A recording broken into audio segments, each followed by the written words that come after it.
Bismillahirrahmanirrahim. Alhamdulillahirabbil alamin wassalatu wassalamu ala asyrafil anbiya'i wal mursalin wa ala alihi wa sahbihi ajma'in.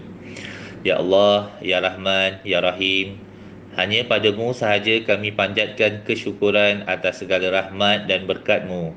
Bersempena dengan majlis pada hari ini, kami memohon inayah dan taufik-Mu, kurniakanlah kesejahteraan dan kebahagiaan kepada kami.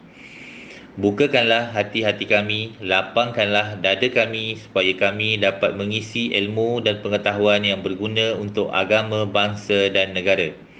Kami memohon kepadamu agar engkau berkatilah majlis ini dengan limpahan rahmat-Mu. Semoga segala usaha kami dalam menjayakan majlis ini mendapat keredaan dan hidayah-Mu. Sesungguhnya pada hari ini kami berkumpul kerana-Mu, Ya Allah. Kami berkumpul untuk menimba ilmu, bertukar pendapat, menyumbangkan buah fikiran, menghubungkan silaturahim dan memberi sokongan ke arah meningkatkan lagi prestasi kami. Kami memohon kekuatan dari hadrat-Mu, Ya Allah, supaya kami yang hadir pada hari ini agar kami dapat melaksanakan segala kebajikan.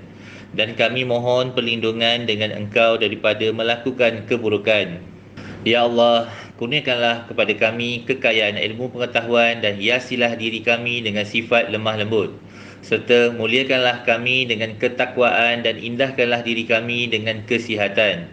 Ya Zal Jalali wal Ikram, kurniakanlah jua kepada kami kesihatan anggota, kecergasan minda, ketenangan jiwa, kekuatan semangat. Semoga dengannya kami mampu mendepani cabaran, berdaya saing dan mampu mengangkat martabat diri, keluarga, masyarakat dan negara.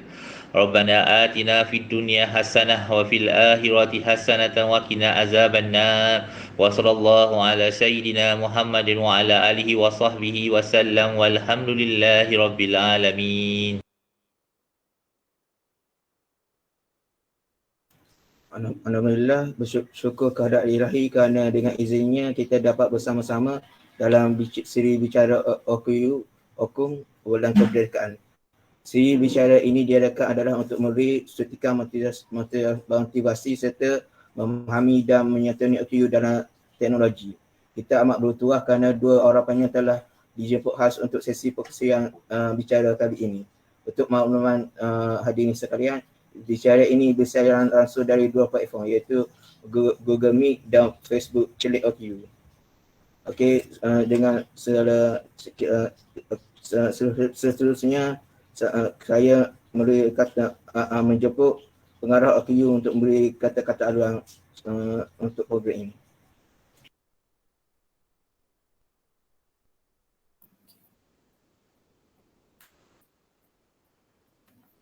Okey, terima kasih saudara pengacara majlis, saudara Aiman Hakimi.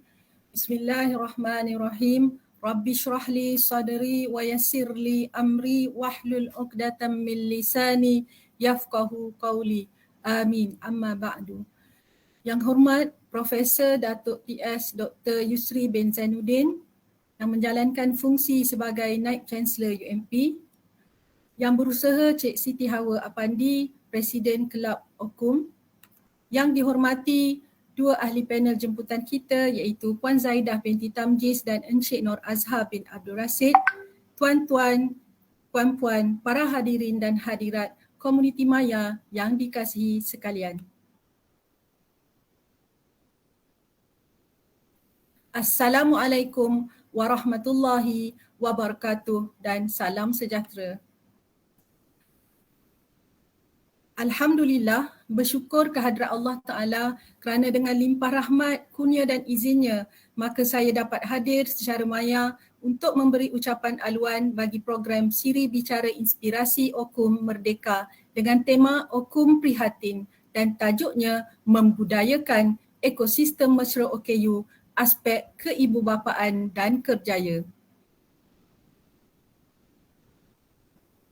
Pihak Unit Perkhidmatan OKU atau lebih dikenali sebagai Okum amat bersyukur dan berbesar hati kerana pihak Kelab Okum yang dianggotai oleh warga OKU UMP menganjurkan program penghayatan merdeka walaupun dalam suasana pandemik COVID-19 yang terhad dan mencabar. Tema Okum Prihatin yang dipilih adalah senada dengan tema Malaysia Prihatin yang diharapkan mampu menterjemahkan solidariti ekosistem dasar ekosistem mesra OKU UMP yakni damai. Tuan-tuan dan puan-puan yang dihormati sekalian, dikongsikan asas penggubalan dasar ekosistem mesra OKU UMP yakni damai. Izinkan saya untuk berkongsi serangkap pantun. UMP 25 agenda kita, dasar ekosistem mesra OKU, damai akronimnya, Okum, padu, kelab, karib dan fellow, seia sekata, aktivis teknologis kebanggaan Nusa. Hadirin dan hadirat sekalian, dasar ekosistem mesra OKU-UMP damai ini dirangka bagi memberi hala tuju dan panduan kepada pelaksanaan inisiatif kampus inklusif dan kondusif seperti yang termaktub dalam Pelan Strategi Universiti 2021-2025. Damai digubal selaras dengan Akta Orang Kurang Upaya 2008 dan United Nations Conventions on the Rights of Persons with Disabilities yakni UNCRPD yang menuntut semua institusi pendidikan di negara ini untuk memberikan peluang yang sama rata kepada OKU dan menyediakan kemudahan yang boleh dicapai oleh OKU sepenuhnya. Ia juga selaras dengan garis panduan pelaksanaan dasar inklusif orang kurang upaya di IPT oleh Kementerian Pendidikan Malaysia 2018, Pelan Pembangunan Pendidikan Malaysia MEB 2013-2021 dan juga lanjutan daripada Pelan Tindakan Meningkatkan Pengajaran dan Pembelajaran Pelajar Kurang Upaya IPTA 2012. Dan dengan ini hasrat UMP bermula pada 15 Disember 2019 untuk menjadi Universiti Mesra OKU. Hadirin dan hadirat yang dihormati, inisiatif ini sejajar dengan polisi OKU Kementerian Pengajian Tinggi Malaysia khususnya dalam pematuhan piawaian audit sistem Melayu OKU dengan 4 domen iaitu tadbir urus, pengajaran dan pembelajaran, accessibility dan infra serta khidmat sokongan. Selain itu, damai juga merupakan manifestasi komitmen UMP untuk berkongsi manfaat teknologi kepakaran dan menghulurkan persaudaraan sejagat dalam membudayakan komuniti ekosistem mesra OKU serta membuktikan komitmen UMP terhadap pelaksanaan pendidikan inklusif bagi golongan OKU di IPT. Selari dengan aspirasi UMP iaitu teknologi untuk masyarakat, damai berhasrat, memberdaya dan menghubungkan ekosistem OKU melalui teknologi. Keperluan kepada pakej komuniti dan ekosistem mesra OKU berteknologi bukan lagi pilihan tetapi keperluan. Para aktivis dan teknologis UMP bersedia membantu melalui pelbagai cara daripada aktiviti kesukarelawanan hinggalah kepada kerjasama strategik dan penyelidikan yang berhasrat membantu mengupayakan pemulihan OKU dalam komuniti UMP dan sejagat. Hadirin dan hadirat sekalian, dikongsikan pula perspektif Okum Prihatin, sinergi 5 nadi dasar ekosistem mesra OKU melalui penglibatan merentas komuniti. Sinergi kepada inisiatif merentas komuniti iaitu 5 nadi damai iaitu Unit Perkhidmatan Okum, Jawatan Kuasa dan Audit Okum iaitu Padu, Kelab Okum, Karib dan Fellow diberi nama, jenama dan juga jiwa UMP. Ianya sebenarnya sebahagian dan juga nadi yang mempunyai fungsi khusus yang menepati 379 kriteria audit sistem Melayu OKU KPT. Bersama bukan bersaing. Okum Prihatin sejak penubuhan Okum pada 1 Januari 2020, siri kolaborasi di pelbagai peringkat bersama pelbagai individu dan organisasi dipergiatkan walaupun berdepan dengan pelbagai cabaran dan rintangan. Antara cabaran yang dihadapi adalah kekangan tenaga kerja dan juga komplikasi pandemik COVID-19 sejak 18 Mac 2020. Sebagai aktivis teknologi community OKU, UMP bergiat aktif dalam usaha pemulihan OKU dengan pelbagai aktiviti berorientasikan teknologi untuk masyarakat dengan 15 penyelidikan berfokuskan OKU di peringkat komuniti nasional dan antarabangsa. Ini termasuklah pelbagai siri program celik dan cakna OKU merentas komuniti yang melibatkan badan bukan kerajaan, NGO, industri serta komuniti akademia, gabungan staf, pelajar, penjaga yakni waris, aktivis dan teknologis. OKU secara sistematik dan berkala. Maknanya pelibatan ni dilibatkan secara bukan sekali-sekala tetapi berkala. Turut diadakan adalah program yang dijayakan oleh warga Okum sendiri seperti sambutan bulan OKU 2020, siri program bicara inspirasi Okum, pameran fotografi OKU dan pertandingan lensa OKU yang mendapat sambutan merangsangkan. Terkini ialah penganjuran webinar OKU yang melibatkan kerjasama bersama rakan-rakan agensi kerajaan seperti Jabatan Kebajikan Masyarakat, Kementerian Kesihatan dan Perkeso pada 3 Ogos 2021 yang mendapat 800 orang penyertaan. Okum juga aktif bekerjasama dengan IPTA yang lain melalui siri program terutamanya bersama Jawatan Kuasa Pembangunan Belia, Pertubuhan Orang Cacat Penglihatan Malaysia dengan 10 buah program sehingga kini. Tidak dilupakan semasa bencana banjir di Maran, Pahang pada Januari 2021, kami memberikan bantuan bukan saja secara konvensional iaitu bersemuka dengan pematuhan SOP dan juga dihulurkan bantuan secara kutipan derma maya. Di peringkat antarabangsa, program terkini ialah program membangunkan teknologi pembaca skrin atau screen reader bagi OKU penglihatan sekaligus mewakili Malaysia ke program Anjuran Pertubuhan Bangsa-Bangsa Bersatu di bawah United Nations Economic and Social Commission for Asia and the Pacific (ASCAP) dan National Council for the Blind Malaysia (NCBM) yang berlangsung pada 23 Mac 2021 hingga 30 Disember 2021. Inisiatif lain pengupayaan polisi inklusif OKU ialah kolaborasi bersama McWeden Academy USA bermula pada 3 Disember 2020 hingga kini. Tuan-tuan dan puan-puan, saudara dan saudari yang dihormati sekalian, sebelum mengakhiri ucapan ini, ingin saya merakamkan setinggi-tinggi perhargaan kepada semua yang terlibat, menggerak serta menyumbangkan idea dan tenaga dalam menjayakan program kita pada hari ini.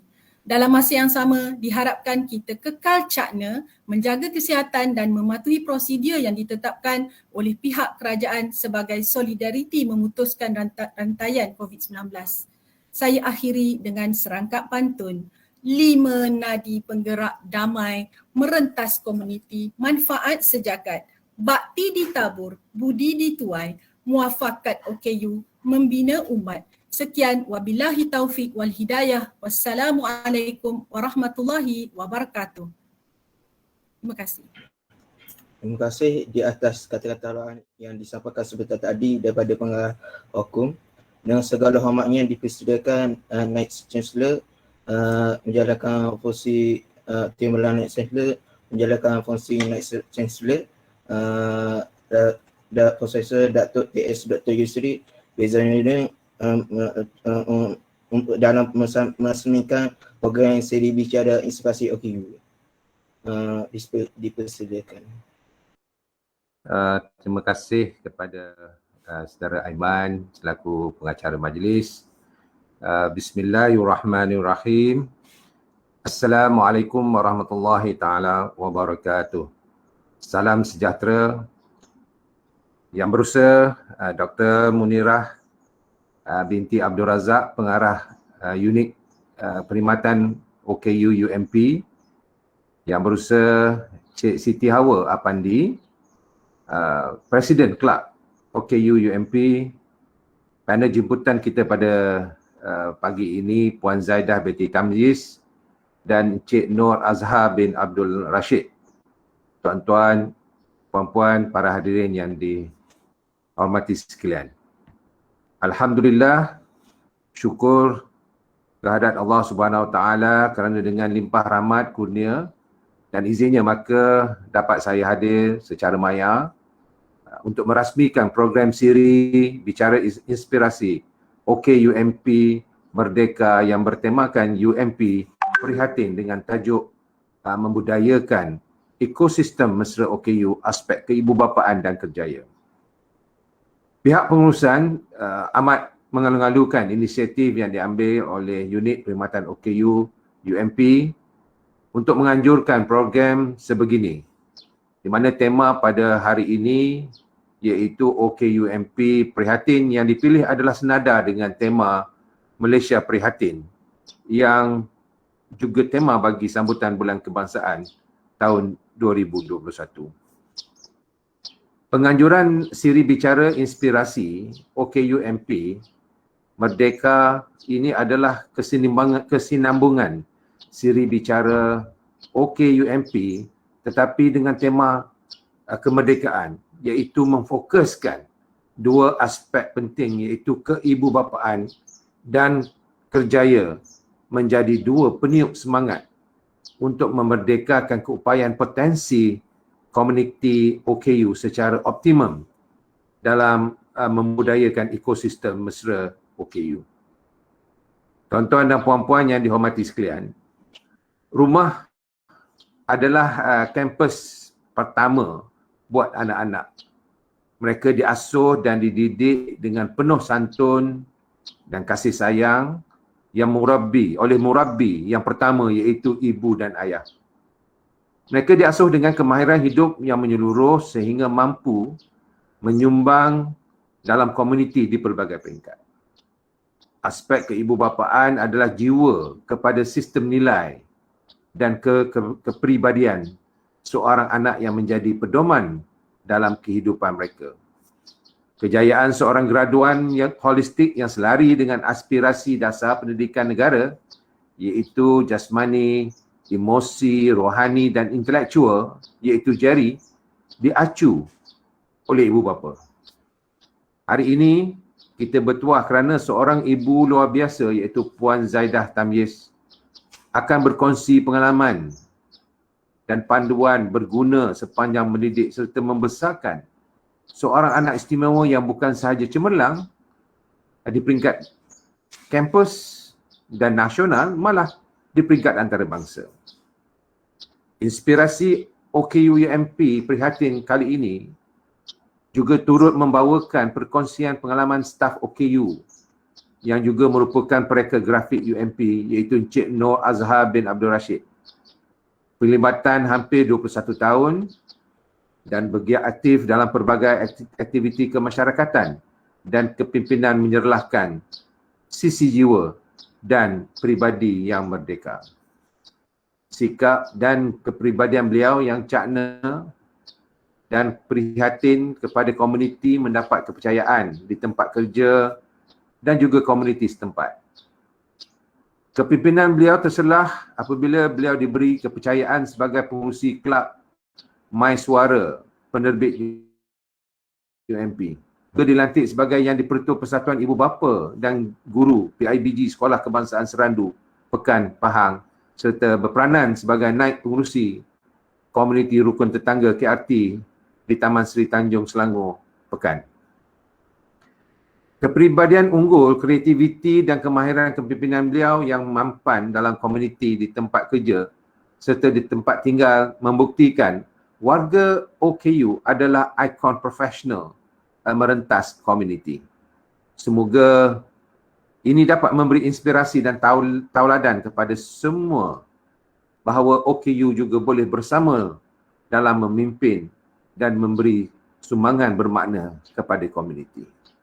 Tuan-tuan dan puan-puan, saudara-saudari yang dihormati sekalian. Sebelum mengakhiri ucapan ini, saya juga ingin merakamkan setinggi-tinggi ucapan penghargaan kepada semua yang terlibat, yang menjadi penggerak serta menyumbang idea dan tenaga dalam menjayakan program Siri Bicara Inspirasi OKU UMP Merdeka 2021 Selamat Hari Malaysia. Diharapkan program ini menjadi pemangkin untuk memperkasakan potensi OKU selari dengan slogan OKU UMP iaitu golongan OKU yang unggul, mampan dan profesional atau akronimnya UMP. Pada semua penonton, ambillah iktibar dan manfaat dari perkongsian sebentar nanti.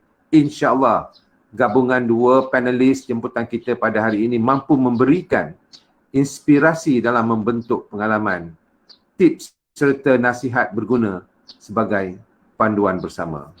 Teruskan menjaga kesihatan dan patuh kepada SOP yang ditetapkan untuk kita bersama-sama mencegah penularan pandemik COVID-19 ini. Akhir kata, dengan lafaz yang mulia Bismillahirrahmanirrahim, dengan sukacitanya saya merasmikan program Siri Bicara Inspirasi OKUMP Merdeka 2021. Sekian, wabillahi taufiq wa hidayah. Wassalamualaikum warahmatullahi taala wabarakatuh. Terima kasih di atas perasmian yang dilakukan oleh Timbalan Next Sisler menjalankan fungsi sebagai Next Sisler sebentar tadi. Sekarang kita akan memfahamkan video montas program yang sebelum ni.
Kita sudah melihat montas program dan seterusnya kita akan mulakan sesi pusingan pertama untuk bicara kali ini yang memfokuskan kepada pengalaman. Mula saya ingin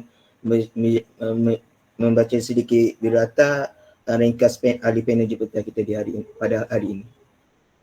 Panel pertama Puan Zaidah binti Tamji, berusia 58 tahun, meletak di Kuantan, Pahang, mempunyai 5 orang anak, masih hidup 3 orang dan yang meninggal dunia adalah 2 orang. Pekerjaan tidak bekerja sebagai suri rumah. Anugerah pernah beliau terima di peringkat individu pada tahun 2011 mendapat anugerah wanita inspirasi Tapuraya Brands.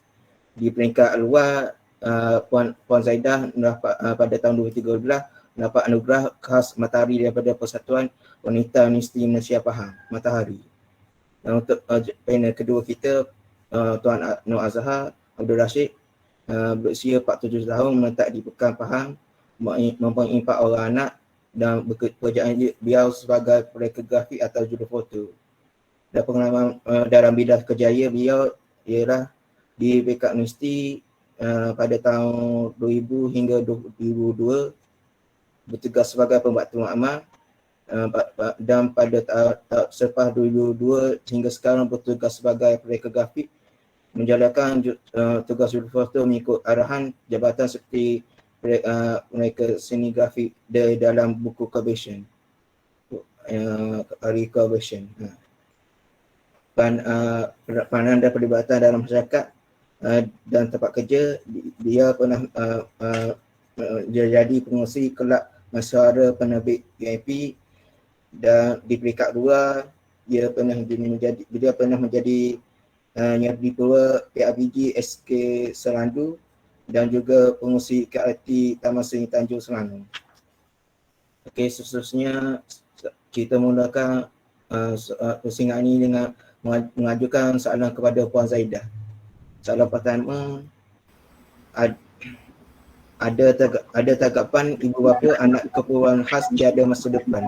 Tetapi Puan berjaya membuktikan Siti Hawa boleh mencapai kecemerlangan dalam hidup seperti orang biasa. Bolehkah Puan kongsikan sedikit pengalaman sehingga Siti Hawa mampu mencapai ke tahap ini? Bismillahirrahmanirrahim. Assalamualaikum warahmatullahi wabarakatuh. Terima kasih Saudara Aiman. Yang berbahagia Datuk Dr. Yusri,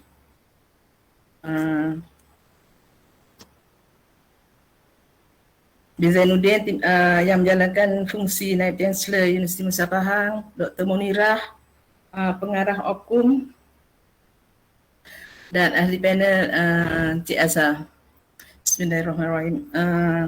Menjawab soalan tu tadi kan, sebetulnya anak keperluan khas ni banyak jenis. Dia tergantunglah kan, dia macam ada yang buta, ada yang pekat, bisu. Jadi kita nak tengok ni keupayaan dia orang ni pada fizikal atau kekuatan dia orang ni kat mana lah. Macam Siti Hawa ni sakit dia melibatkan otot yang dikenali sebagai spinal muscular atrophy type 2. Penyakit ni macam sejenis penyakit yang jarang jumpa kat Malaysia ni. Jadi saya pun baru tahu masa dia umur 2 tahun lebih. Masa tu arwah abang dia umur dekat 7 tahun. Dari situ kita tahulah penyakit dia ni. Tapi saya tak ada info apa itu penyakit tu, tak tahulah. Cuma doktor kata esok kalau sekolah jangan sekolah berkeperluan khas. Dia kena bersaing dengan budak-budak biasa. Saya pegang tu je. Selepas dia masuk EU, saya baru tahu ramai kat Malaysia ni mengalami sakit yang sama dengan Hawa. Jadi sekarang kita ada persatuan. Jadi kalau siapa-siapa ada yang saudara mara ke yang kira macam ada sakit macam Hawa ni, bolehlah hubungi saya. Kita akan masukkan dia orang dalam kita punya grup lah, Spinal Muscular Atrophy Malaysia. Menjawab soalan macam mana saya boleh didik Hawa ni kan, sebetulnya semua tu kekuatan tu datang daripada diri dia. Saya ni sebagai penolong. Sebab ada sekolah rendah dan sekolah menengah, dia bebas bergaul dengan kawan dia. Saya tak ada pergi sekolah, terduduk je lah kat sekolah tu, tak ada siapa yang mengawasi dia, cuma dia berdikari sendirilah dan ada kawan-kawan dia menolong. Lepas di SPM, masa di SPM, tak sangkalah dia boleh jadi salah seorang daripada student OKU terbaik seluruh Malaysia. Dari situ bermula dia punya perjalanan masa EU, masa banyaklah pengorbanan saya bawa dia ni daripada 2007 sampai 2010 diploma, lepas tu sambung ke degree sampai 2013. Lepas tu dia berhenti sekejap, dia ada kerja sekejap dalam 6 bulan. Lepas tu ada pensyarah offer dia nak sambung tak master. Lepas tu dah sambung master sampai 2016. Lepas tu break sekejap. Lepas tu ada lagi tawaran untuk dia sambung PhD sampai sekarang lah. Nak kata cabaran tu banyaklah daripada kita tak tahu macam mana masa mula masuk EU pun tak tahu. Cuma pilih komputer tu kita tak tahu, masa mula tak tahu macam mana dia nak belajar ke benda. Dia pun memang dia kata ikut je lah dia kata. Tapi semua tu Allah dah atur kan, kita ikut je lah. Masa dia belajar memang yelah kemudahan masa tu memang tak adalah untuk wheelchair ni kan. Tapi alhamdulillah lah pihak UMP masa tu banyak tolong lah walaupun sikit kan. Mana yang mampu saya buat macam kalau tak mampu tu mungkin tanya pada bersyarah ke pada siapa macam mana gini-gini kan. Sem pertama dia dapat dekan masa diploma. Saya pun tak tahu apa itu dekan kan, anugerah dekan. Dia bermula dengan berapa kat 3.5. 3.5 tu sem pertama. Saya pun tak tahu kan, tak pernah apa tu dekan apa semua. Tanyalah senior-senior yang selalu tolong tu kan, tanya macam apa benda anugerah dekan. Dia kata dia cerita lah gini. Daripada situ setiap sem memang dia dekan sampai akhir. Lepas tu masuk degree pun alhamdulillah rezeki dia ada. Rezeki dia ada pun dekan juga sampai akhir. Tu je lah.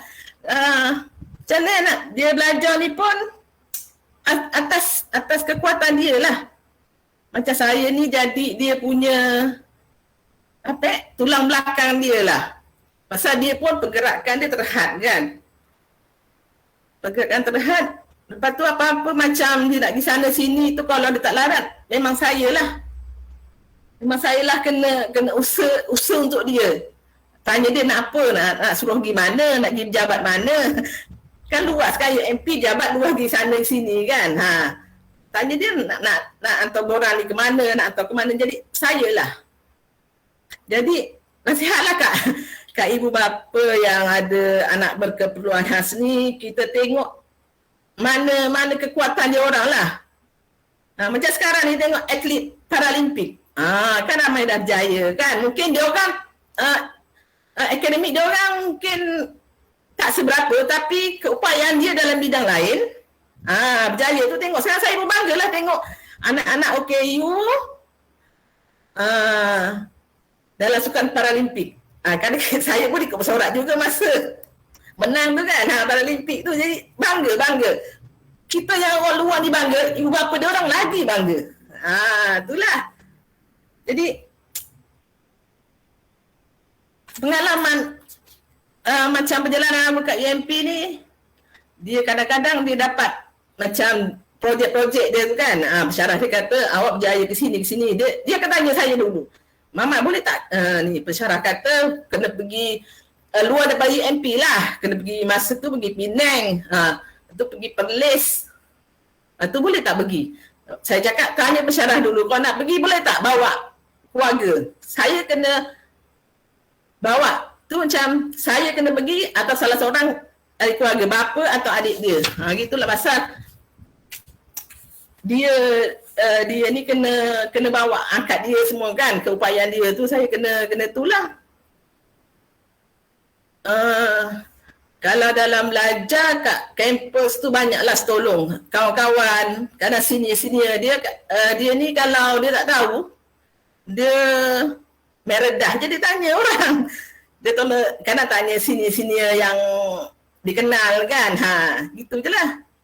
Dia pun banyak kawan-kawan tolong juga. Dia pun tolong kawan-kawan dia juga. Itu je lah. Jadi dia macam mana? Dia tak kedekut ilmu lah. Sama-sama belajar dengan kawan-kawan dia. Tu je lah kalau saya ni nak cakap main pakai redah je. Apa soalan nak saya tu menjawablah persoalan dia sekarang ni. Terima kasih. Saya ingin tanya untuk soalan kedua. Adakah Siti Hawa pernah rasa rendah diri akan kekurangan diri memiliki daripada orang lain apabila dilahirkan keadaan sedemikian? Cerita sedikit perasaan dia, dari segi penerimaan dia. Dia tak pernah cerita lah, tak tahu hati dia kan. Macam saya makcik ni, dia pun tak pernah luahkan apa dia. Tahu dia kalau ni dia duduk je lah, dia belajar. Kalau time rumah ni dia banyak masa luang, tengok TV, ngadap laptop, gitu je lah. Memang dia tak pernah lah ngeluh apa benda macam mana kita, pasal apa kita jadi macam ni.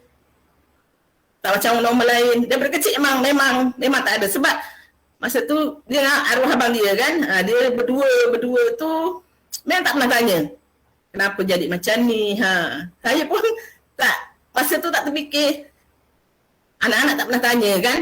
Kita nak jawab apa, kita pun reda je lah. Dah Tuhan dah bagi bahagian dia macam tu kan. Mungkin daripada segi kekurangan tu ada kelebihan dia, gitu je lah. Terima kasih kepada Puan Zaidah untuk pusingan pertama mengenai pengaman dan aspek kebapaan. Sekarang kita pergi ke panel kedua, Tuan Nur Azhar dan Kejaya pula. Soalan pertama, apakah tanggapan majikan dan rakan sejawat dalam bekerja sebagai seorang yang mempunyai satu OKU yang sah sehingga mampu bekerja dalam keadaan yang baik serta selesa sehingga sekarang? Macam ni? Tuan Azhar.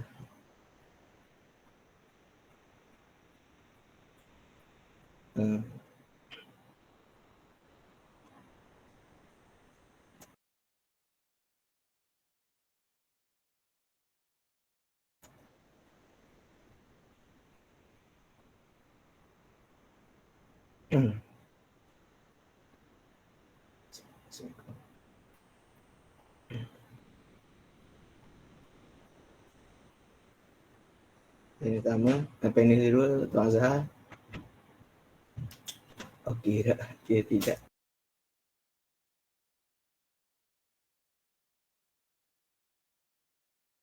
Untuk persoalan pertama. Maaf saya ada masalah teknikal sikit tadi. Okey. Assalamualaikum. Salam sejahtera. Terima kasih kepada moderator Cik Muhammad Aiman Hakimi. Yang saya hormati Profesor Datuk Dr. Yusri Zainuddin yang menjalankan fungsi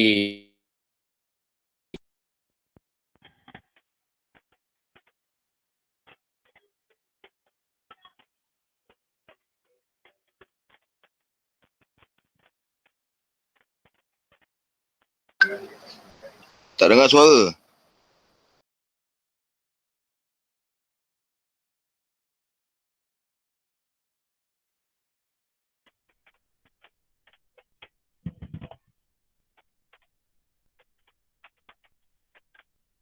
Cik Azhar, suara. Mute. Buka mute butang.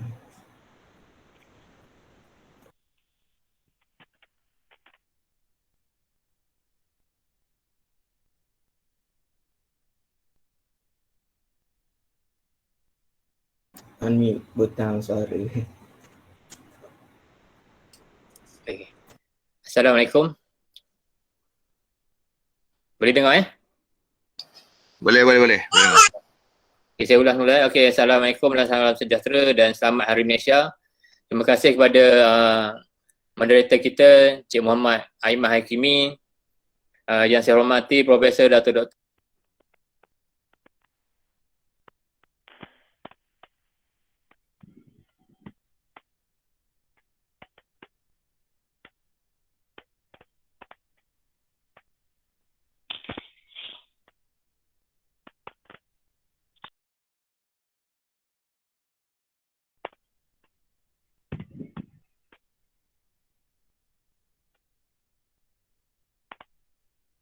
Tak ada suara.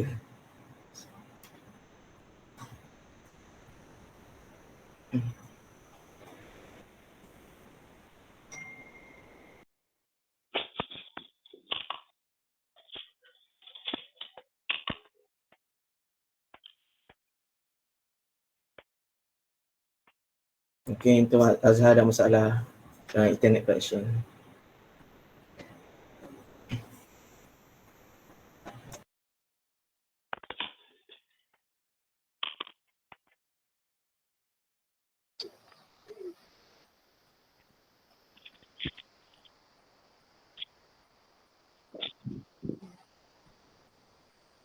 Cik Azhar, kami tak dengar Cik Azhar.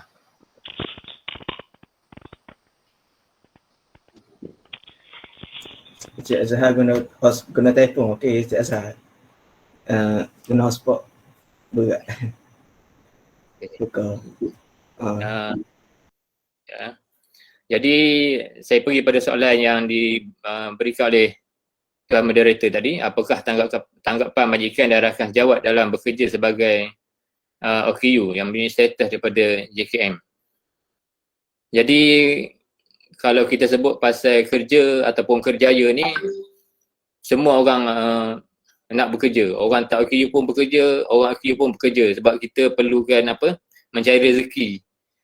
Jadi dengan rezeki lah kita nak tanggung, nak sara kehidupan kita dan keluarga kita nanti. Jadi bagi saya, alhamdulillah rezeki saya ada di UMP. Saya mula bekerja di UMP. Kalau dulu sebelum UMP tu turutannya saya bekerja dulu dengan UTM kampus Cawangan Pahang, bermula pada tahun 2000. Jadi selepas tu bekerja daripada UTM Cawangan Pahang kepada KUTM, dan daripada KUTM ke Universiti Malaysia Pahang hinggalah sekarang. Jadi kalau nak diikutkan tempoh masa selama 21 tahun tu, alhamdulillah majikan dan juga rakan jawat, rakan-rakan yang bekerja bersama saya memberikan sokongan dan dukungan yang baiklah sampai sekarang. Jadi bila kita sebut pasal bekerja ni, kalau kita bekerja kita mesti ada majikan, kita ada rakan-rakan lain lah yang bersama bekerja. Kalau kita bekerja sendiri, kita sendiri lah. Jadi sekarang ni kita bekerja makan gaji lah. Kita ada majikan, ada rakan-rakan lain bersama kita. Jadi bekerja ni adalah satu tanggungjawab. Kalau kita ikut agama kita pun, bekerja ni tanggungjawab. Jadi bila ada tanggungjawab tu, kita kena laksanakan dengan baik lah. Bagi saya dalam bekerja ni yang utamanya kita menjaga hubungan. Jadi kita jaga hubungan kita dengan majikan, dengan rakan-rakan kita. Jadi kalau hubungan kita baik itu, insya-Allah lah kita boleh menjalankan kerja kita dengan baik. Majikan kita pun dapat bekerja sama dengan kita dengan baik. Sebab kita saling perlu memerlukan. Majikan memerlukan kita, kita memerlukan majikan. Macam itulah lebih kurang. Jadi apa saja tugas yang diberikan tu kita sempurnakan dengan baik lah. Kita tak perlu jadi yang terbaik, tapi kita sentiasa buat yang baik. Jadi orang kata kepercayaan yang majikan berikan kepada kita tu kita lakukan dengan baik. Jadi setakat ini nak kata kita bekerja dengan baik dan selesa tu, bagi saya kita syukur je lah. Sampai ke tahap sekarang ni kita masih ada pekerjaan dan masih ada pendapatan yang kita boleh bekerja untuk menyara kehidupan kita lah. Jadi saya tengok juga kewujudan unit OKU-UMP yang baru-baru ini juga banyak orang kata membantulah staf OKU, pelajar OKU, dan ada juga ahli keluarga OKU.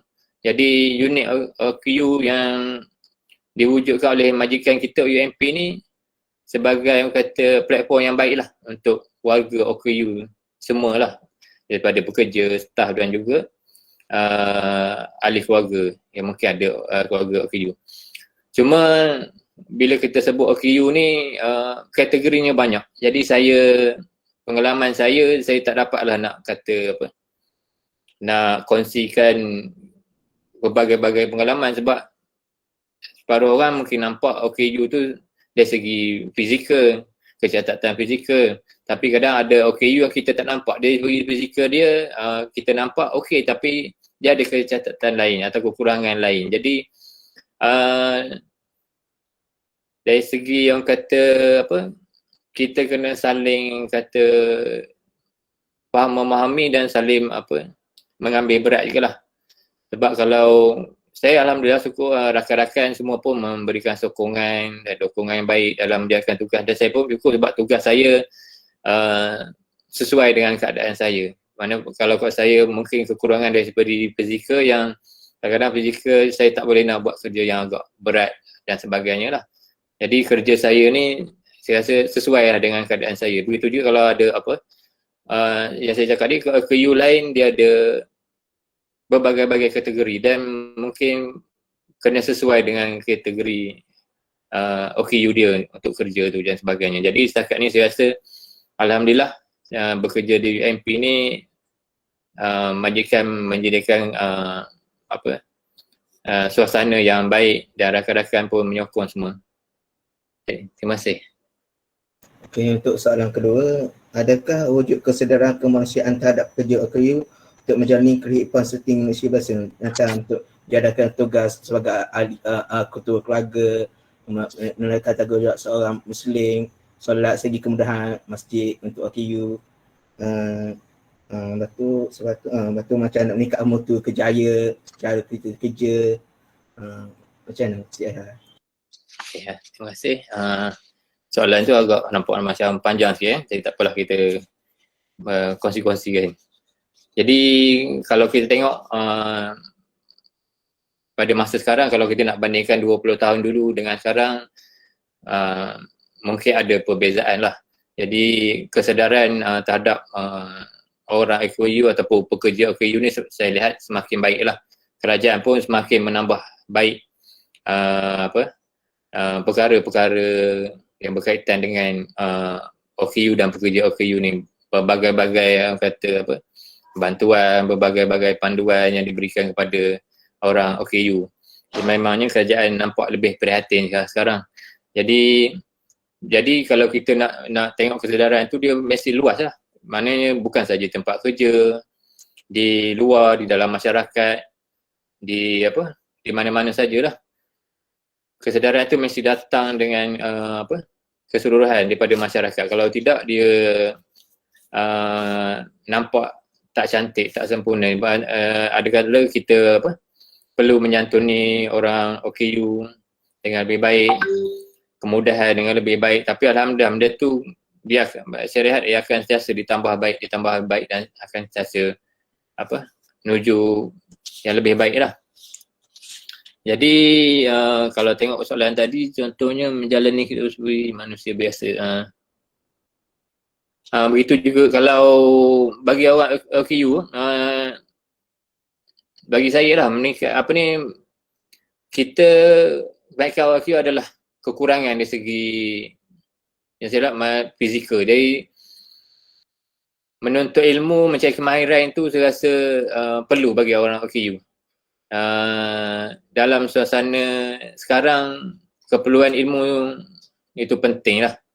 Mungkin kita kurang keupayaan untuk buat kerja-kerja yang kata berat dan sebagainya. Tapi kalau kita ada ilmu yang lebih baik, rasanya, atau kemahiran yang, kalau kita tengok zaman sekarang ni, kemahiran teknologi maklumat dan sebagainya tu amat diperlukan. Jadi saya rasa OKU perlu mengambil peluang daripada ilmu-ilmu yang sebegitulah. Sebab kalau kita tengok nak meneruskan kehidupan ni, kelangsungan hidup ni zaman sekarang ni macam-macam. Ada kalau kita daripada sekolah zaman dulu, kita punya pandangan kita kena belajar rajin-rajin, belajar tinggi-tinggi baru dapat kerja bagus. Dan kalau masa kecil-kecil, zaman-zaman saya dulu dah letak dah cita-cita nak jadi apa semua kan. Tapi bila kita dah besar dan sebagainya, tak capai pun cita-cita tu. Kadang-kadang kita jadi lain daripada cita-cita kita. Jadi saya tengok sekarang ni ilmu dan kemahiran itu memainkan peranan penting dalam menentukan masa hadapan kita lah, meneruskan kehidupan kerjaya kita. Contoh, kalau kita lihat ada orang yang berjaya, dia tak belajar tinggi, tak bersekolah tinggi pun, tak ada ijazah, boleh berjaya dalam hidup. Tapi bukan bermaksud kita tak perlu menuntut ilmu. Kita kena ada ilmu juga, kemahiran kena belajar juga. Contohnya kita ada orang yang berjaya dalam jadi peniaga dalam online dan sebagainya, tetap kena ada ilmu. Walaupun mungkin dia tak belajar ilmu tu di universiti, tapi tetap dia kena cari juga ilmu tu di mata-rata untuk jadikan dia sebagai penjual yang berjaya, contoh dalam jualan online dan sebagainya, ataupun jadi peniaga dan sebagainya. Jadi ilmu dan kemahiran itu bagi saya penting lah. Dan soalan seterusnya, dalam kehidupan berkeluarga sebagai keluarga dan membesarkan anak-anak, yang itu saya rasa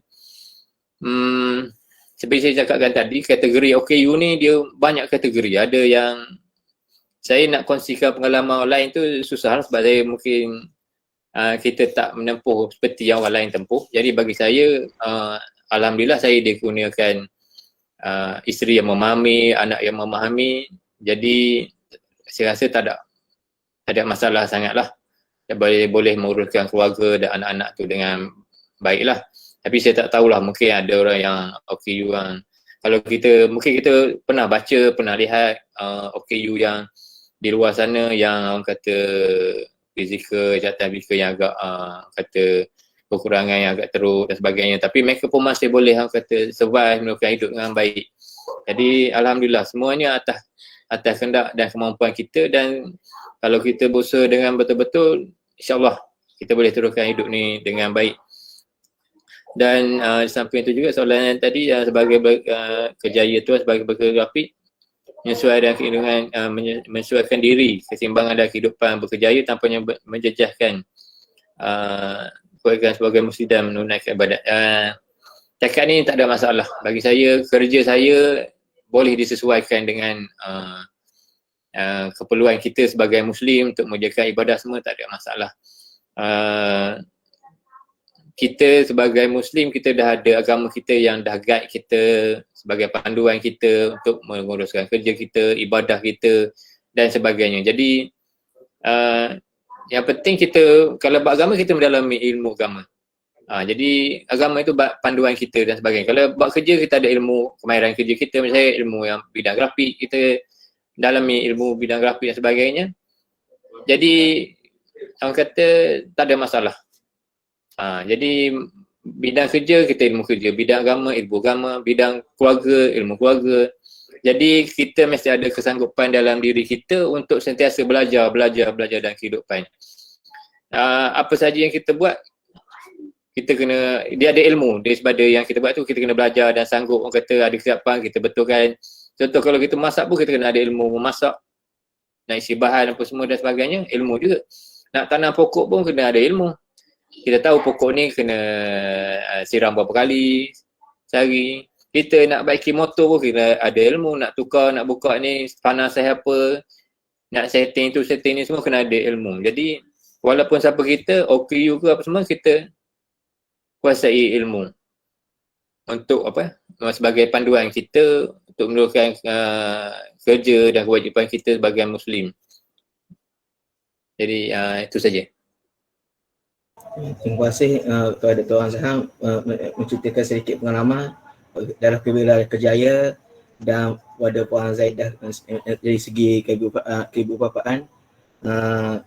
Kita boleh jadikan sebagai contoh dan tawadan dalam kehidupan untuk atau mengaplikasikan apa yang diceritakan dalam meneruskan kehidupan sebagai OKU atau orang lama untuk memahami cara OKU bekerja dan cara mendidik anak-anak OKU. Sebelum kita memasuki pusingan ke seterusnya, saya ingin maklumkan pada peserta untuk membuat pendaftaran di berdasarkan link yang disediakan sebelum ini. Sebenarnya pendaftaran itu akan ada sahabat tabur Tuhan, dan sila buat, saya menjawab kuis di ruangan link akan disediakan sekejap sebelum masuk pusingan kedua. Kuis akan dimaknakan di akhir program. So betul-betul ada pemenang kuis untuk program kali ini akan dimaknakan di akhir program.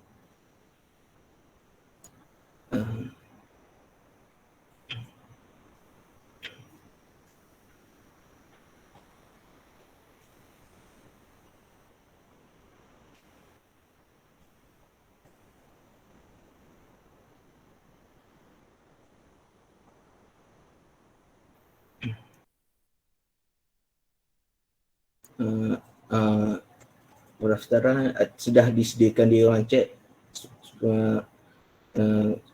Semuanya kuis belum disediakan lagi. Agak dapat mendaftar kerana kita ada hadiah.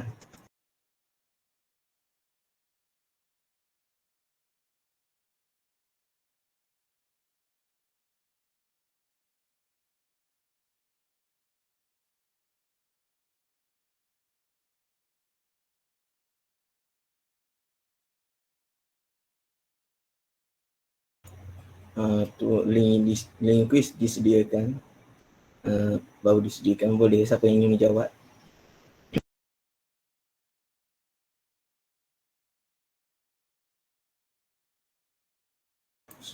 Seterusnya kita akan masuk ke pusingan kedua, akan menceritakan cabaran dan nasihat daripada Puan Zaidah dan Cik Zahar.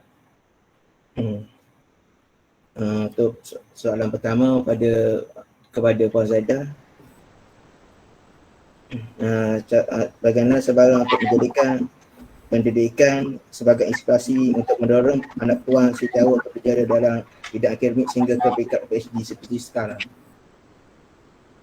Macam mana puan menjadi mendorong semangat anak puan menyokong dalam aspek pendidikan sehingga sekarang? Okey, cabaran tu memang banyaklah. Terutama masa tu kemudahan belajar kat U.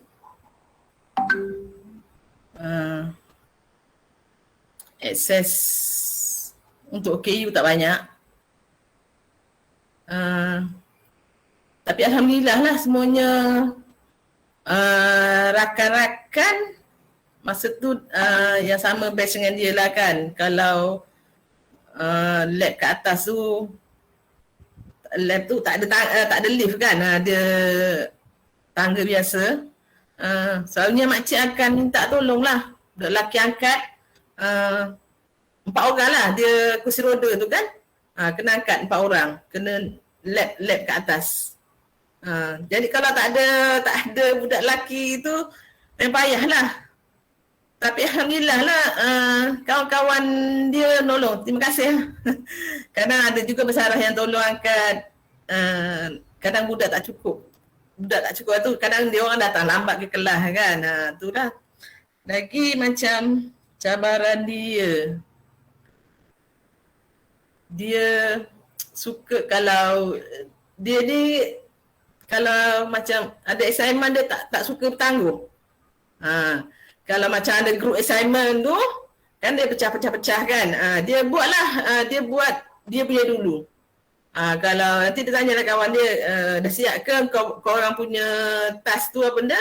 Nanti kalau tak ni, kalau macam kawan tak siap lagi ke, dia pun ada yang tak faham ke, dia sama-sama bincang lah. Dalam tu pun saya kena ada. Kadang dia orang bincang kat kafe ke kat mana-mana kan. Kadang pergi lab pun. Memang saya kena sentiasa pergi dengan dia lah. Yang tu macam exam. Exam pun saya kena ada sebelah dia. Macam kekuatan dia ni, macam ni. Dia cuma boleh pegang pen, sekeping kertas.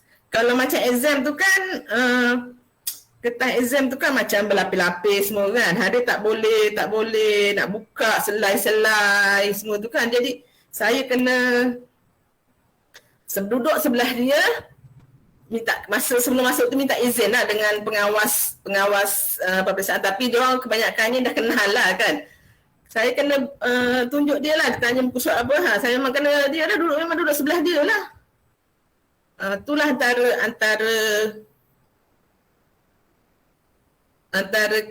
pengorbanan saya lah. Kena sentiasa berada dengan dia. Sebab dia ni kalau kerja memang kena ada orang sebelah dia. Satu, cabaran dia pun ada pada saya. Macam saya tinggal masa tu adik dia yang kecil tu nak PMR rasa. Sampai saya hantar dia balik kampung, duduk dengan mak saudara dia, ambil periksa kat sana. Sebab kat rumah ni tak ada siapa jaga. Masa tu abang dia belajar kat U juga, UTHM, tak habis lagi. Jadi adik dia yang kecil ni tak ada siapa jaga kat rumah. Ayah dia bekerja. Jadi saya terpaksa berkorban, hantar dia ke kampung, sekolah kat kampung, setahun, ambil periksa kat sana. Terima kasihlah kat keluarga yang macam ni, bagi sokongan, sudi sama-sama.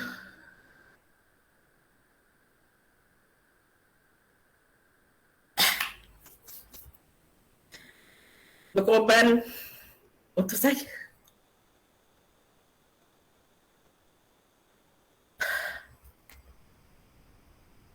Lagi satu macam kadang ada juga pertanyaan daripada orang sekeliling, tinggal suami. Tinggal suami.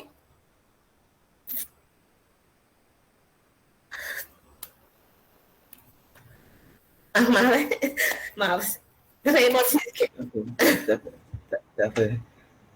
Perjalanan kehidupan. Tak.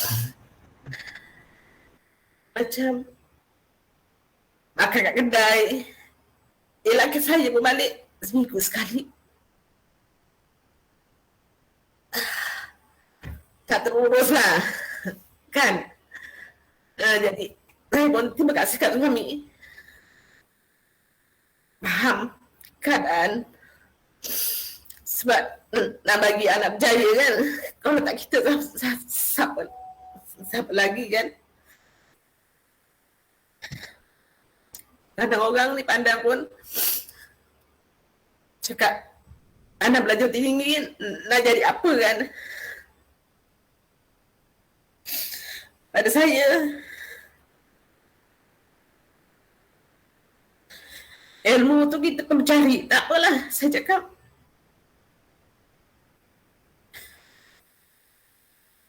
Kalau anak saya berjaya sampai PhD pun dia tak kerja, tak apa. Duduk kat rumah pun tak apa. Sebab sekarang banyak duduk kat rumah pun boleh buat macam-macam kerja kan. Tak semestinya kerja kat luar benda. Saya tahu memang kemampuan anak saya tak boleh.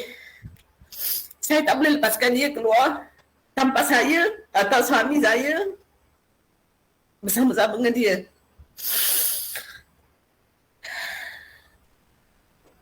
Itulah antara pengalaman. Kadang ialah kita kalau dengan cakap orang, kita tahu siapa diri kita, siapa anak kita, siapa keluarga kita.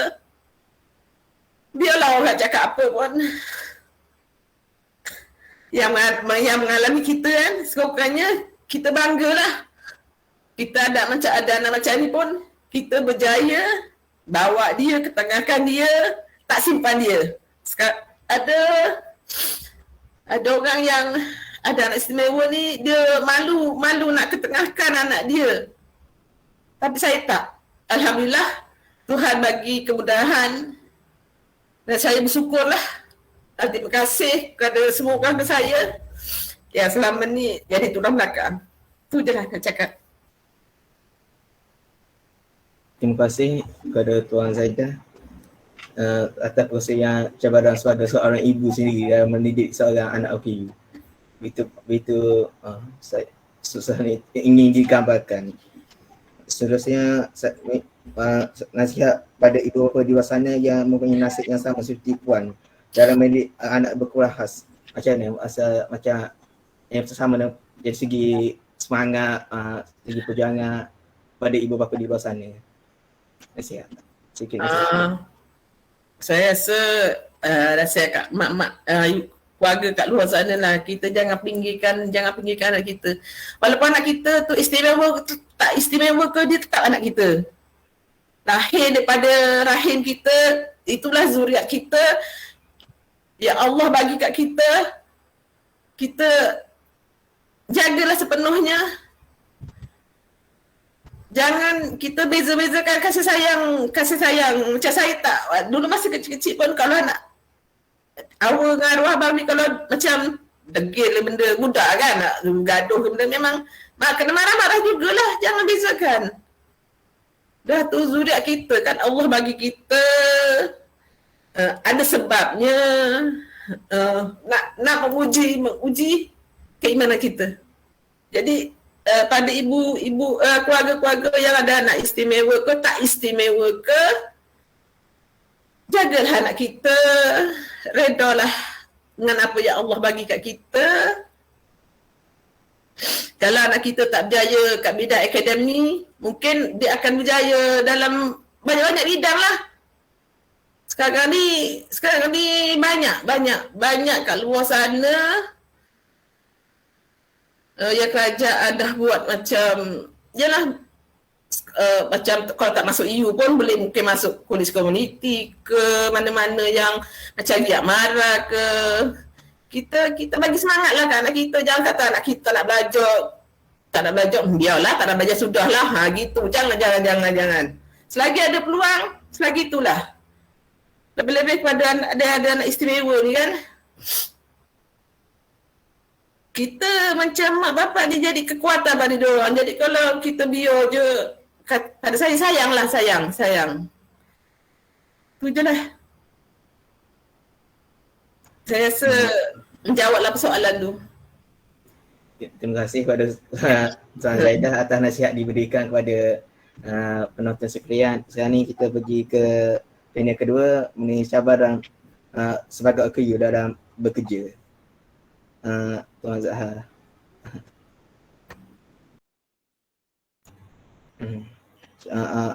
Soalan untuk Tuan Azhar, apakah cabaran ketika bekerja dalam persepsi serta cara kerja OKU bekerja dengan hasil kerja yang dilakukan oleh seorang OKU? Macam mana?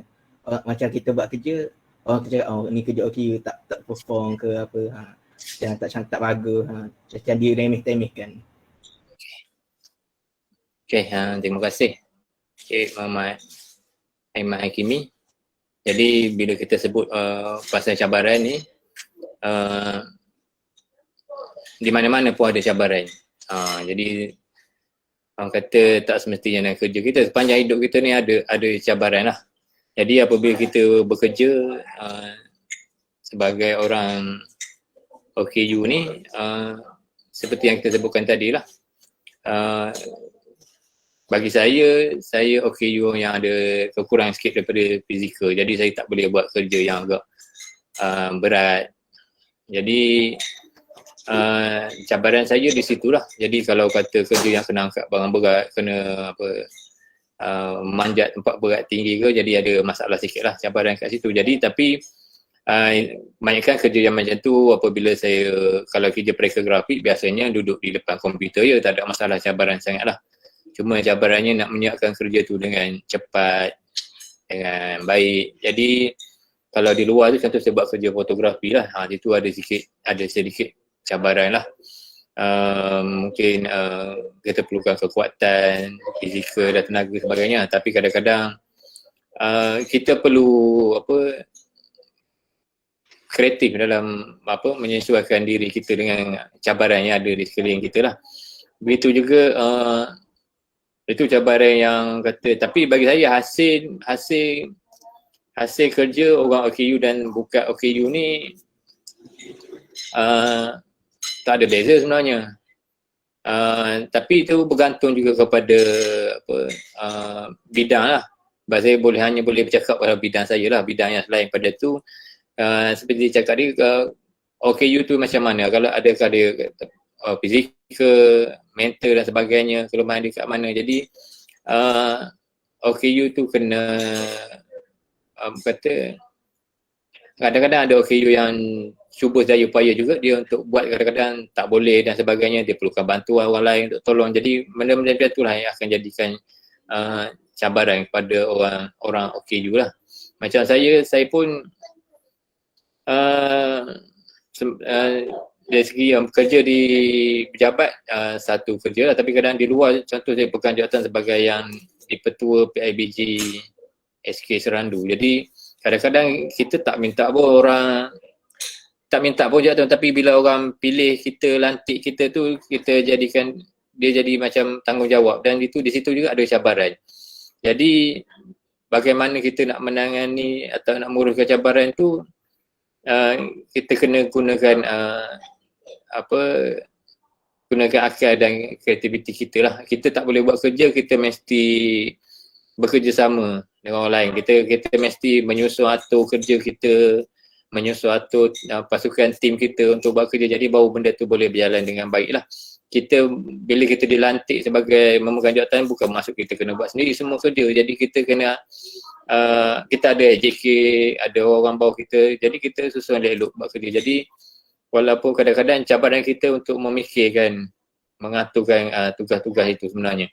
Jadi mungkin kerja-kerja fizikal tu ada orang lain yang boleh lakukan atau buat.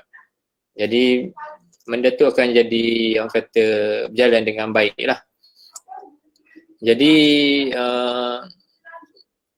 hasil kerja seperti saya cakapkan tadi lah, kalau saya bekerja di bidang yang, orang kata, bidang macam ibarat seni dan kreatif ni. Jadi saya rasa saya tak ada masalah untuk dari segi fizikal untuk menyiapkan kerja saya dan sebagainya. Saya pun mengambil gambar untuk jalankan kerja saya, rasa tak ada masalah lah. Cuma mungkin sebagai siapa-siapa pun sebagai OKU kena jaga kesihatan dari segi mental, fizikal tu memang kena jaga. Walaupun kita OKU, kita mungkin kelemahan daripada segi fizikal dan sebagainya, tapi kesihatan tu tetap kena jagalah. Jadi supaya kita dah kekurangan fizikal, tapi kalau kita sakit dan tak sihat lagi, dia akan jadi lemahkan kita lagi lah. Begitu juga dengan emosi kita lah, kena jaga. Kita pun tak boleh terlampau merendahkan diri atau terlampau memikirkan perkara-perkara yang kata di luar kemampuan, di luar bidang kita. Kita selesaikan buat apa yang kita rasa mampu dan kita uruskan dengan baik, insyaAllah semuanya berjalan dengan baik. Dan saya percaya ketentuan Allah kepada kita adalah dengan apa yang kita mampu lakukan. InsyaAllah semuanya akan jalan dengan baik. InsyaAllah. Terima kasih kepada Tuan Azhar. Seterusnya untuk salam kepada Tuan Azhar, ada nasihat sedikit nasihat yang Tuan Azhar boleh kemukakan macam mana cara seorang kuli memilih bidang kerja dia dari segi untuk menampil di luar dalam bidang profesional dan tidak menjelaskan dia punya kesihatan dan cara hidup dia. Macam mana cara Tuan Azhar cuba mencari kerjaya yang tepat dan yang boleh dilakukan dengan sebaik mungkin tanpa ada masalah. Okey, terima kasih ya. Jadi kalau kita tengok walaupun siapa kita, OKU ke bukan OKU, kehidupan kita ni orang panggil tak statik, kita tak kekal di suatu keadaan. Jadi 20 tahun dulu sampai sekarang itu kehidupan kita. Jadi kehidupan kita ni berjalan, dia tak statik, dia tak akan berhenti. Kata berhenti kejap kan, tak berhenti. Daripada kita lahir sampailah ke sekarang. Jadi sebagai OKU pun kita manusia biasa juga. Jadi bagi saya kekurangan tu tetap kekurangan, kelebihan tetap ada yang Tuhan berikan kita kelebihan. Jadi kita susunlah, aturlah elok-elok. Jadi nak kata nasihat, tak nasihat ke lah, kita berkongsi lah. Jadi sebagai manusia biasa, kita perlu menjaga hubungan lah. Jaga hubungan kita dengan Allah Ta'ala, jaga hubungan kita dengan keluarga, jaga hubungan kita dengan, kalau kita bekerja, kita jagalah hubungan kita dengan majikan kita, sahabat kita, dan seluruhnya jaga hubungan kita dengan sekeliling. Jadi kalau hubungan itu baik, jadi apa yang kita lakukan itu dapat berjalan dengan baiklah. Begitu juga kalau saya suka mengambil contoh yang yang Puan Zaidah dengan anak dia tu lah. Cik Siti Hawa Pandi tu satu contoh yang jelas yang berlaku depan mata kita sendirilah. Dan saya orang kata daripada mula Cik Siti Hawa masuk belajar dan sampai sekarang benda tu berlaku depan mata saya. Saya bertugas masa dia masuk belajar dan sampai sekarang tahap PhD. Satu yang orang kata kalau saya sendiri pun tengok antara percaya dan tak percaya lah. Saya pun tak mampu nak rasa capai macam yang dia buat tu sampai sekarang, dan apa yang ibu dia lakukan tu bersama-sama daripada mula sampai sekarang. Jadi contoh yang sebenarnya patutnya contoh yang paling jelas dan yang tu adalah daripada Puan Zaidah dan anak dia sendirilah. Itu satu contoh dan satu kata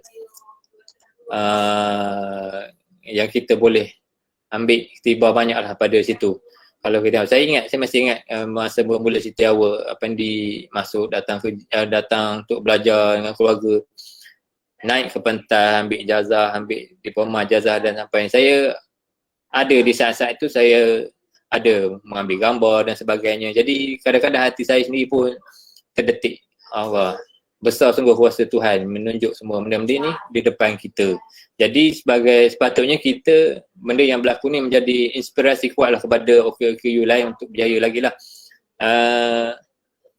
Jangan mengalah. Kata, saya tengok ramai OKU, student OKU di UMP, Alhamdulillah dapat belajar dengan baik. Dan unit OKU yang ditubuhkan ini pun sebenarnya satulah. Kalau sebelum ni tak ada, jadi tak ada ruang sebenarnya kepada OKU untuk orang kata menyalurkan nak bertanya, nak dapatkan maklumat dan sebagainya. Jadi bila dah ada unit AKU ni, alhamdulillah satu rahmat lah kepada warga UMP sendiri, warga, staf, pelajar. Dan sekarang ni tengok dah ramai daftar masuk kan, keluarga mendaftarkan ahli keluarga, anak-anak yang AKU. Jadi alhamdulillah diharapkan unit AKU ni dapat jalan dengan baik lah, membantu orang AKU yang lain lah. Dan kalau kita seperti yang kata tadi, pada bidang kerjaya OKU, orang OKU sendiri boleh pilih lah apa yang sesuai dengan minat, kehendak dia, dengan kemampuan dia. Rasanya diri sendiri lebih tahu apa kemampuan dan minat yang baik lah untuk meneruskan kehidupan dan kerjaya tu lah. Mungkin kalau saya pernah, ini pengalaman, anak masa di sekolah, kat sekolah kan ada bila kita masuk tingkatan 3, tingkatan 4, bila kita nak pilih bidang-bidang, dia ada bidang otomotif dan sebagainya. Cikgu pun bertanya kat situ, anak saya waktu tu lepas aksiden kaki dia patah. Cikgu pun yang jaga bidang tu pun dia beri nasihat, dia kata kalau dekat keadaan fizikal macam ni tak sesuai untuk masuk otomotif, nanti nak kena angkat enjin berat lah apa semua dan sebagainya. Dia bercadangkan bidang yang lain. Jadi begitulah, kalau kita memilih kerjaya, orang-orang KU ni pilihlah yang sesuai dengan kemampuan kita. InsyaAllah Allah Ta'ala mengaturkan yang terbaik kepada kita kalau kita berusaha dan berdoa minta dengan dia lah elok-elok, insyaAllah. Sebab bagi saya pun perjalanan kerjaya saya taklah seperti orang lain. Jadi tapi saya percaya Tuhan telah tetapkan kita di mana yang sepatutnya. Tapi kita kena berusaha dan sentiasa yakin, percaya dengan apa yang berlaku, dengan cabaran dan sebagainya lah. Jadi di luar sana banyak kerja-kerja ruang profesional dan sebagainya, jurutera dan apa semua. Rasanya ada yang sesuai dengan bidang kita dan sebagainya lah. Sebab kalau di AMP memang orang kata kita fokus pada teknologi dan kejuruteraan, dan ada yang teknologi berat dan sebagainya, ada yang bidang yang yang macam sains komputer, bidang kimia dan sebagainya, bidang yang sesuai rasanya boleh diceburi oleh OKU lah. Kalau bidang yang agak berat tu mungkin masalah fizikal dan syarat-syarat kemasukan pun mungkin dah disediakan kat situ. Ada masalah fizikal dan sebagainya, kita tak galakkan atau kita tak benarkan mengambil jurusan yang memerlukan keupayaan fizikal dan sebagainya. Jadi saya tak ada nasihat, cuma berkongsi pengalaman, maknanya apa yang kita rasa kemampuan dan minat kita tu, kita usahalah sampai kita berjaya. InsyaAllah Tuhan akan bantu kita. Terima kasih. Terima kasih kepada dua panel jemputan kita ini dalam kongsian pengalaman, nasihat, cabaran dan nasihat kepada kita hari ini. Yang penting dalam hidup ni kita kena berpegang pada Allah, rezeki, yakin dengan rezeki Allah, perjalanan hidupan kita, sebab hidup ni tidak di dunia ni dipenuhi main tempat ujian pada semua orang, tak kira OKU ataupun normal, dia biasa. Itu tapi dalam kehidupan, ibu apa yang menjadi tunjang utama untuk anak KU dalam meneruskan kehidupan dalam segi pendidikan agama, segi akademik, kerjaya. Sebab itu ibu bapa penting dalam anak KU memahami segi agama, ilmu dunia sebelum pergi ke anak kerjaya. Jadinya Tuan dah mukakan orang yang amat betul-betul orang betul-betul mendidik anak OKU yang berjaya, boleh katakan. Dan Tuan Azhar mukakan seorang pekerja yang baik sebab berani menonjolkan diri dalam masyarakat dan boleh mampu menjadi seorang pekerja yang berketerampilan. Maksudnya segi fotografi saya tengok ada cantik-cantik yang mula-mula program. Segi gambar boleh katakan setiap biasa macam Azhar cakap, OKU dan yang biasa tak ada beza, cuma cara kita bekerja. Sebelum kita mengakhiri program ini, saya kita akan meneruskan sesi soal jawab jika penonton ingin menanyakan soalan pada panel kita di platform Google Meet dan Facebook. Boleh usaha tanya bersemuka. Sekian. Okey, tanya.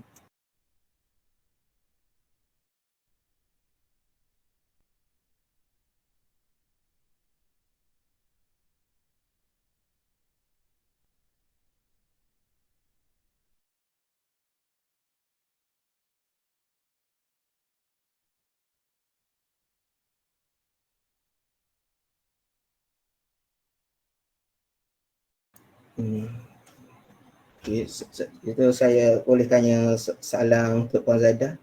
Bagaimana Puan memberi semangat dalam meneruskan kehidupan dalam keadaan sendirian? Maksudnya dalam keadaan macam mana semangat? Puan bagi semangat. Semangat kat awal Semangat kat awal. Maksudnya tak bersedih, maksudnya tu belajar macam macam tak boleh nak gerak pun segi tak kecewa dalam hidup. Yalah. Dia kalau macam Hawa ni, dia itu dia ambil master kan. Ambil master tu dia tak ada kawan nak berbincang. Dia sendiri kan. Jadi masa tu dia memang kata memang macam nak teruskan ke tak nak teruskan. Gitulah. Tapi saya cakap kakak dah mula. Dah sampai masa tu masuk 2 sem. Kakak dah mula sampai sini, kakak dah try macam ni.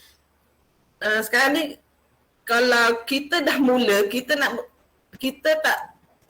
mengakhirinya, kita kena dah mula tu mesti ada akhirnya kan. Jadi cuba je.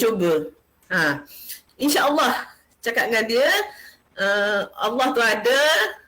Kalau kakak buat nanti kakak dapat lah. Alhamdulillah lah. Perjalanan dia masa master tu walaupun terlajak daripada masuk patutnya 2 tahun kan. Dia masa tu 3 tahun tapi alhamdulillah lah.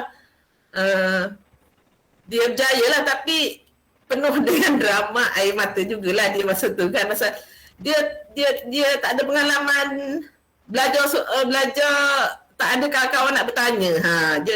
Dia ada bersyarah gitu je kan. Jadi cari maklumat sendiri. Gitulah. Tu antara cabaran dia masa dia master, tapi lepas dia ambil master tu, dia break tu dia masa jugalah dia ambil PhD tu kan.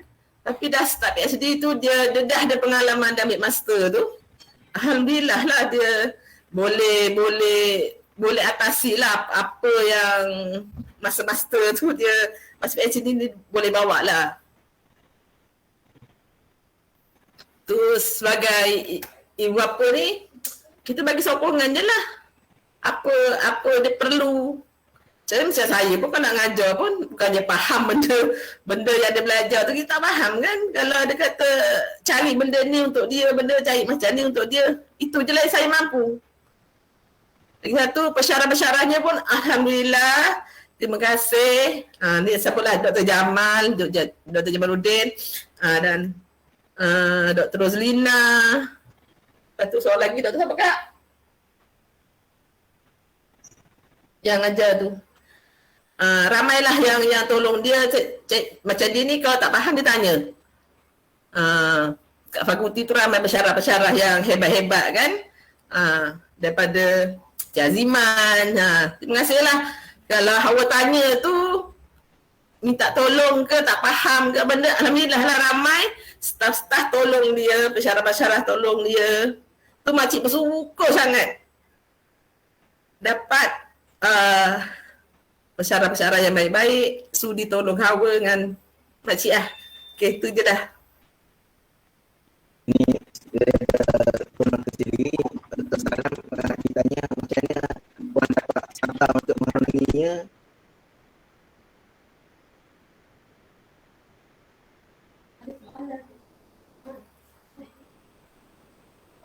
Tak dengar.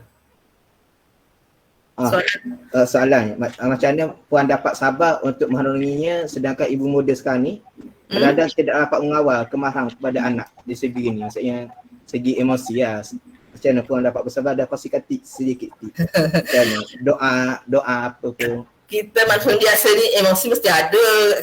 Kalau normal ni ada nak emosi turun naik tu biasalah. Kadang yelah emosi tu memang ada jugalah. Kadang lepas tu fikir macam mana kita anak yang tak berdosa. Jadi kita banyak sabarlah. Doa je lah. Tu je yang mampu kita dalam agama. Kita bersyukur, doa pada Allah minta. Tu je lah.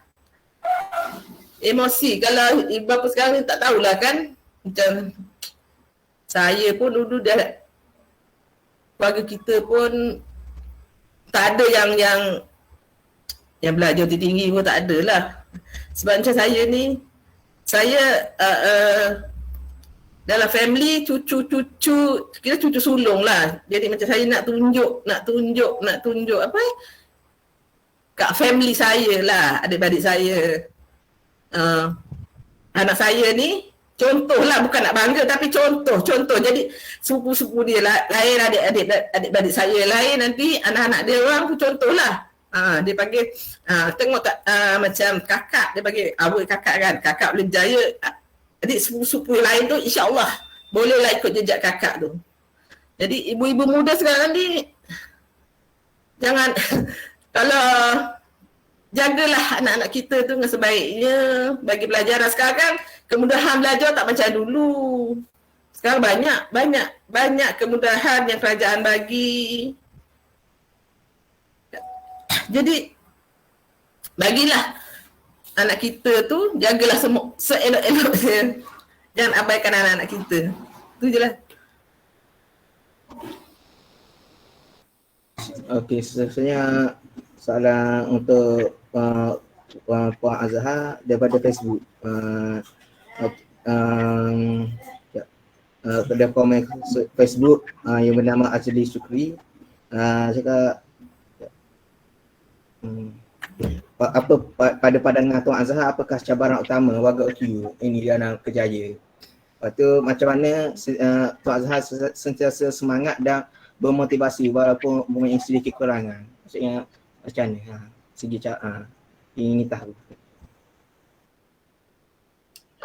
Okey, saya cuba jawab lah. Jadi tadi sebenarnya adalah soalan yang berkaitan dengan cabaran tadi lah. Jadi saya ulang sikit je lah. Jadi cabaran bagi orang OKU bekerja ni, cabaran utamanya dari segi kita kena,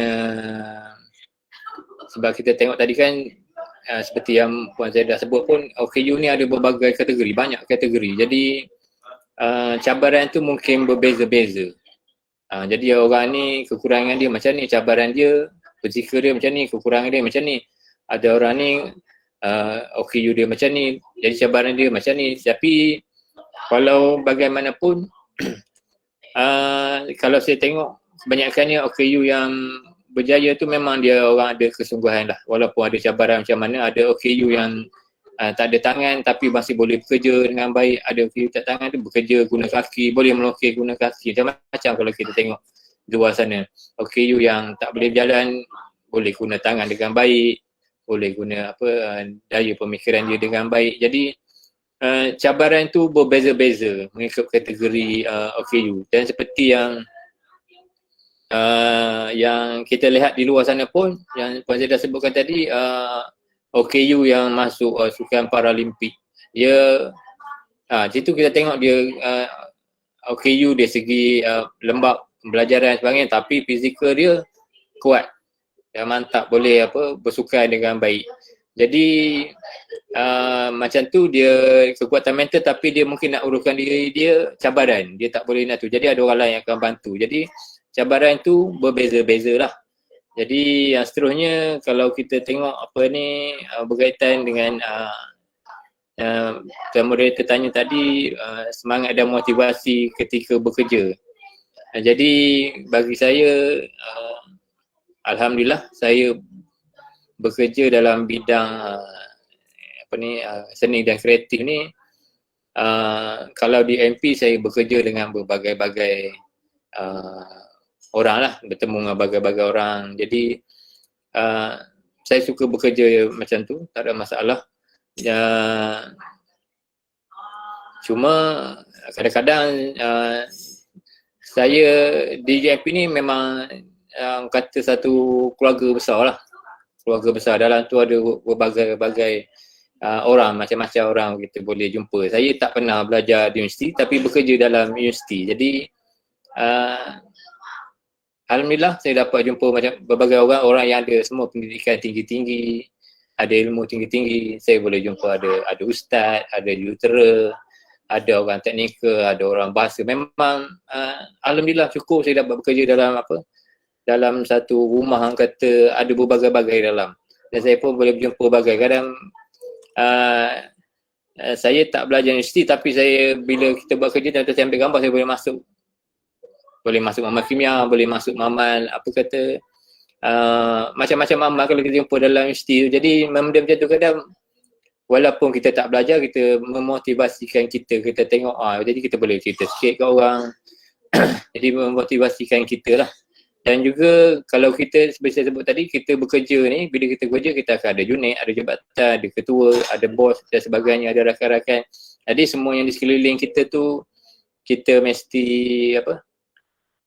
menerima dia dengan baik lah. Jadi walaupun ada kata kita bekerja, tak semua kita bekerja, hidup pun tak semua orang suka kat kita. Tapi kita kena terima keadaan tu dengan baik lah. Kalau orang tak suka kita pun tak suka orang, jadi tak ada kesudahan. Jadi kita kena sentiasa kata berdamai dengan benda-benda yang kita tak suka lah. Jadi contoh kalau setakat ni alhamdulillah saya bekerja ketua dan ketua unit semuanya yang memberikan sokongan kepada saya lah. Sebab kita mesti bekerja sebagai satu tim lah. Jadi dalam satu tim tu kita buat kerja kita, orang lain buat kerja orang lain, orang ni buat kerja ni, jadi dia akan jadi lengkap. Jadi lengkap tu dia jadi elok lah. Jadi sekarang ni saya duduk di bawah unit penerbit universiti. Alhamdulillah pengarah saya Encik Azli seorang ketua yang memahami dan dia memberi peluang dan ruang kepada saya untuk membuat kerja, dan saya juga sedia menerima teguran dan sebagainya. Kita bukan nak buat kerja jadi yang terbaik. Dalam banyak-banyak kerja tu mungkinlah ada satu yang kita tengok terbaik, tapi kita bukanlah sepanjang masa nak jadi yang terbaik, kita cuma buat yang baik. Jadi insyaAllah orang kata kita berusaha ke arah memberikan satu hasil kerja yang baik, walaupun kadang ada orang suka dan itu normal, tak ada masalah. Dalam kita menyiapkan beratus-ratus hasil kerja kita, ada kadang kita ada masa dan ruang yang cukup untuk buat kerja kita dengan baik. Ada kadang kita kena masa yang singkat, kita tak dapat nak buat yang terlampau baik. Jadi tapi kita cuba juga siapkan semua kerja kita.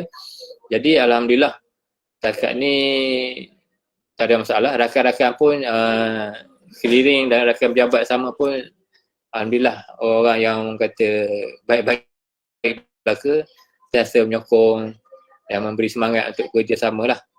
Alhamdulillah. Jadi saya harapkan UMP boleh yang kata mewujudkan suasana kerja yang baik lah kepada semua dan juga kepada orang-orang yang kurang upaya. Dan setakat ni yang kalau dalam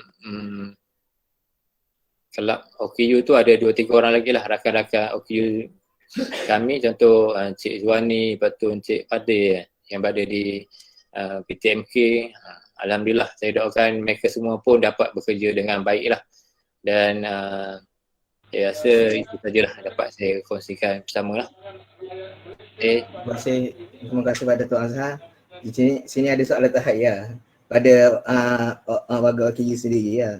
Apakah untuk Tuan Zaidah, cabaran Puan dalam menjaga anak OKU dari segi masalah dalaman, segi macam kekurangan kesediaan anak-anak, macam mana mengurus benda itu?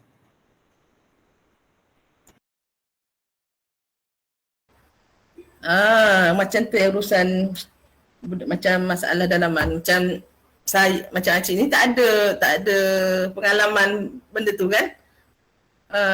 ginilah, kalau macam ada masalah tu, kalau anak tu boleh bercakap, cakap luahkan kat mak bapak apa yang terpendam kat hati dia. InsyaAllah. Lepas tu mak kena keluarga lah, adik-beradik ke ni kena sama-sama faham lah apa yang dia budak tu nak. Kalau macam perlu pertolongan doktor, just bawa pergi doktor lah, minta nasihat doktor juga. Kadang ibu bapa ni pun tak tahu kan penyakit anak dia ni, ketidakdalaman ni, situasi nak menghadapi semua tu kan. Itulah salah satu daripada yang saya boleh cadangkan. Keluarga bagi sokongan, anak kena luahkan. Kalau kita tak boleh ni, kita tanya doktor kan. Doktor kan banyak bidang dia kan, psikiatri ke apa, doktor apa benda semualah. Itu je lah. Okey, terima kasih kepada soalan-soalan daripada penonton semua. Sekarang alhamdulillah kita sudah berada akhir sesi perkongsian daripada panel kita pada hari ini. Semoga dengan perkongsian ini mampu memberi idea dan juga semangat kepada golongan OKU dan juga sistem sokongan komuniti OKU meneruskan kelangsungan hidup.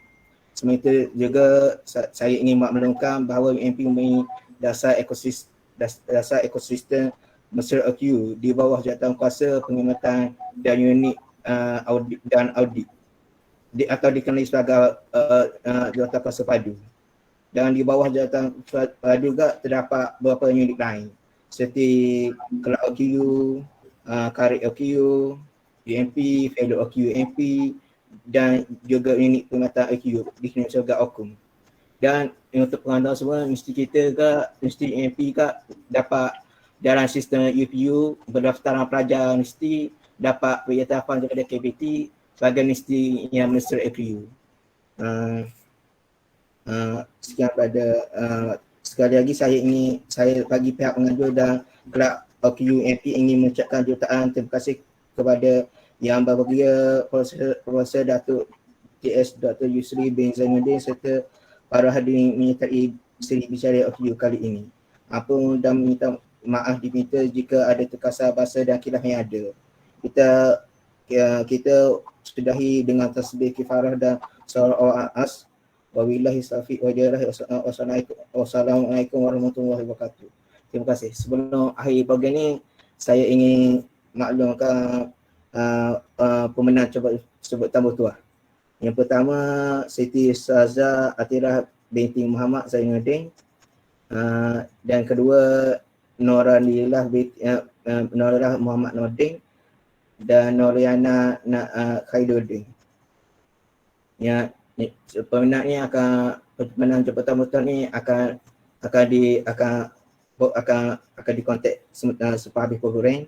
Dan untuk kuis program ini juga terdapat pemenangnya juga. Yang pertama Siti Syazah Atirah bin Muhammad Khairuddin, kedua Nur Alia Nasasha binti Muhammad Nur, ketiga Ikram Safi'in. Sekian daripada saya.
Datuk Isri. Terima kasih juga kerana dapat bapak merekod Mima dan juga tuan pengarah OKU universiti kita. Terima kasih. Terima kasih kepada semua.